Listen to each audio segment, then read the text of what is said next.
नमस्कार दोस्तों, मैं राजेश कुमार अपने इस YouTube चैनल में आप सबका स्वागत करता हूं। दोस्तों, मैं आज आप लोगों को घनमूल निकालना सिखाने वाला हूं, जिसका प्रयोग हर कंपटीशन में मिलता है। ये घनमूल मात्र 2 सेकंड में निकालने का तरीका मैं सिखाऊंगा आपको। देखिए, जैसे अगर किसी संख्या का घनमूल हमको निकालना है तो हमें सबसे पहले इसका ज्ञान होना जरूरी है। केवल हमको 1 से लेके 10 तक के क्यूब का ज्ञान होना अति आवश्यक है। अगर आपको ये मान याद है तो समझिए कि आप किसी भी संख्या का घनमूल आसानी से निकाल सकते हैं।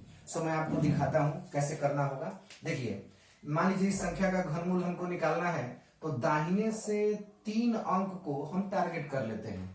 दाहिने से सिर्फ 3 अंक को, इसके बाद इकाई का अंक 1। हम देखते हैं कि 1 का क्यूब कितना होगा 1, तो यहाँ पर हम 1 लिख लेते हैं। देख लिए, इसके बाद ये जो बचा है 9, ये 9 क्या है तो 9 जो है 8 और 27। देखिए 8 और 27 के बीच में 9 पड़ेगा। हमको छोटा मान लिखना होता है, यहाँ हम छोटा मान लिख लिए, ये हमारा घनमूल निकल गया। जैसे ये दूसरा क्वेश्चन है, दाहिने से 3 अंक लीजिए। ये जो 6 है, 6 का क्यूब 216 हो गया। अंत में 6 है, हम यहाँ पर 6 लिख लेंगे।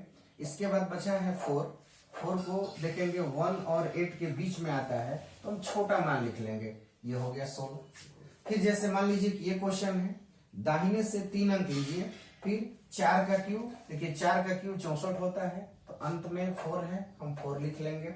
ये बचा है 13 कहाँ पड़ेगा तो देखिए 13 पड़ेगा 8 और 27 के बीच में, तो हम छोटा मान लिख लेंगे, ये हो गया 24। इस तरह से हम चाहे तो किसी भी संख्या का घनमूल आसानी से निकाल सकते हैं।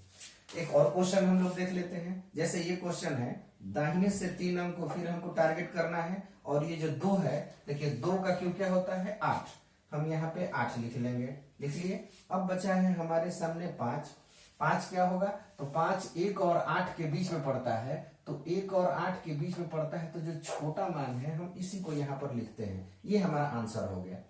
इस तरह से अगर हम इस क्वेश्चन को ध्यान दें, जैसे मान लीजिए कि ये है 140 608, दाहिने से 3 अंक को गिन लीजिए।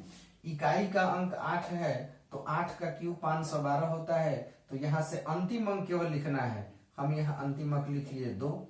ये है 140 कहाँ पड़ेगा तो 140 125 और 216 के बीच में पड़ेगा, तो हमको छोटा मान लिख लेना है, ये 52 हो जाएगा इसका आंसर। अब जैसे मान लीजिए कि ये वाला क्वेश्चन है, जैसे दाहिने से फिर हम 3 अंक ले लेंगे, और 4 का क्यूब 64, अंत में जो 4 है हम इस 4 को ले लेंगे। इसके बाद ये बचा है 262 कहाँ पड़ेगा तो 216 और 343 के बीच में पड़ेगा, तो इसलिए हम इसका छोटा मान ही केवल लिखेंगे, तो ये हो गया 64। ठीक उसी तरह से अगर मान लीजिए इसको हल करना होगा तो दाहिने से 3 अंक लीजिए, फिर 2 का क्यूब 8, यहाँ 8 लिख लीजिए। बचा है ये 54 कहाँ पड़ेगा, यहाँ से 27 और 64 के बीच में पड़ेगा, तो ये जो छोटा मान है हम यहाँ लिख लेंगे इसको, ये हो गया इसका आंसर 38। जैसे अब एक ये क्वेश्चन भी देख लिया जाए, दाहिने से 3 अंक इसमें भी गिन लेंगे।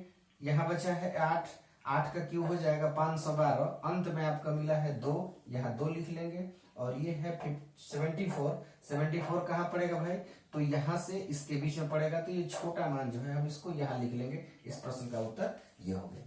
दोस्तों, अगर वीडियो अच्छा लगे तो इसे लाइक करें, शेयर करें। धन्यवाद।